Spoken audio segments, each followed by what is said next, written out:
আসসালামু আলাইকুম সুধী দর্শক, সবাইকে জানাচ্ছি ঈদের শুভেচ্ছা, ঈদ মোবারক। তো কালকে ঈদের দিন সারা বাংলাদেশে বেশ কিছু বিচ্ছিন্ন কিছু ঘটনা ঘটেছে। তো ঘটনাগুলো বিচ্ছিন্ন হলো অবাক করার মতো। যেমন একটা ঘটনা ঘটছে যে ঈদের জামাতে মাইকের যান্ত্রিক ত্রুটি নিয়ে দুই পক্ষের ধাওয়া পাল্টা ধাওয়া ও সংঘর্ষ, আহত 10। এটা একটা ঘটনা। এই ঘটনাটা আসলে কি বলবো, খুব মর্মান্তিক একটা ঘটনা। এই ঘটনাটা ঘটছে যে সিরাজগঞ্জের উল্লাপাড়ায় ঈদের নামাজ আদায়ের সময় মাইকের যান্ত্রিক ত্রুটি নিয়ে কথা কাটাকাটি নিয়ে দুই দলের মধ্যে সংঘর্ষ হয়েছে। সোমবার উল্লাপাড়া উপজেলার পঞ্চক্রোশী ইউনিয়নের দমদমা গ্রামের ঈদের নামাজের আদায়ের সময় এই সংঘর্ষে অন্তত 10 জন আহত হয়েছে। আহতদেরকে কামারখন্দ উপজেলা স্বাস্থ্য কমপ্লেক্সে চিকিৎসা দেওয়া হয়েছে। সোমবার উল্লাপাড়া উপজেলার পঞ্চক্রোশী ইউনিয়নের দমদমা গ্রামের ঈদের নামাজ আদায়ের সময় মাইকের যান্ত্রিক ত্রুটির কারণে দুই দলের মধ্যে সৃষ্টি সংঘর্ষে অন্তত 10 জন আহত হন। আহতদেরকে কামারখন্দ উপজেলা স্বাস্থ্য কমপ্লেক্সে চিকিৎসা দেওয়া হয়েছে। উল্লাপাড়া মডেল থানা পুলিশ ঘটনাস্থলে গিয়ে পরিস্থিতি নিয়ন্ত্রণে আসে। বিষয়টা আসলে খুবই কি বলবো যে মর্মান্তিক এবং দুঃখজনক। মানে নিউজটা চোখে আসার পরে মানে একটা জিনিস আমার মানে অবলোকন হয়েছে যে বাঙালি আমরা এখনো পরিবর্তন হতে পারিনি। আমাদের মন মানসিকতা, আমাদের চিন্তা চেতনা, আমাদের ধারণা সব মিলে আমরা যে এখনো অশিক্ষিত একটা জাতি, এটা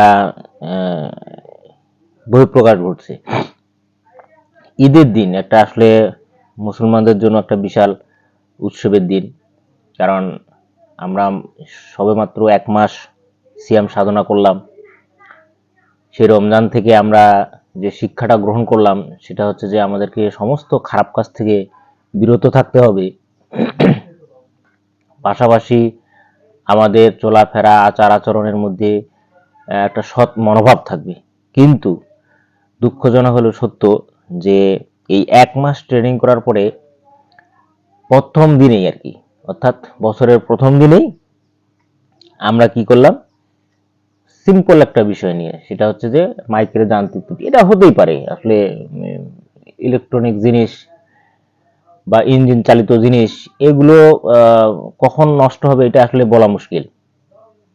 এই সিম্পল একটা বিষয়কে কেন্দ্র করে দুইটা গ্রুপের মধ্যে ব্যাপক সংঘর্ষ, সেইখানে আহত আবার 10 জন।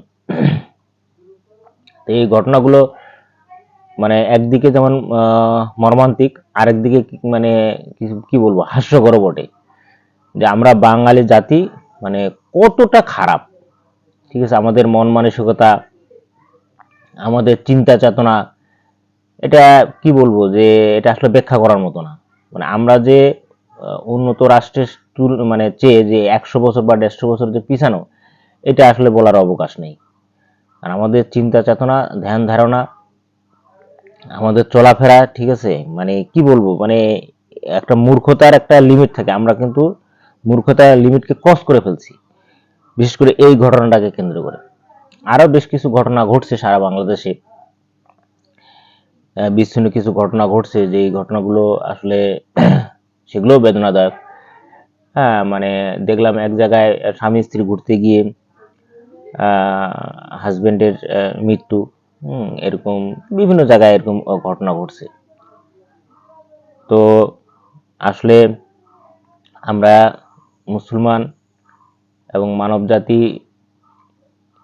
মানে হওয়ার পরেও আমাদের ভিতরে মনুষ্যত্ব, বিবেক এগুলো একদম নষ্ট হয়ে গেছে। তবে অনেকগুলো ঘটনার মধ্যে একটা ঘটনা আমাকে খুব ভালো লাগছে, সেটা হচ্ছে মুসলমানরা যখন ঈদের নামাজ পড়ে যখন বাড়ির দিকে যাচ্ছে, তখন কিছু হিন্দু ভাই আমাদের, তারা ফুল দিয়ে শুভেচ্ছা দিচ্ছে আর কি, উপর থেকে ফুল ছিটাচ্ছে আর কি। সেটা বাংলাদেশের অনেকগুলো চ্যানেলে এটা নিউজ হয়েছে।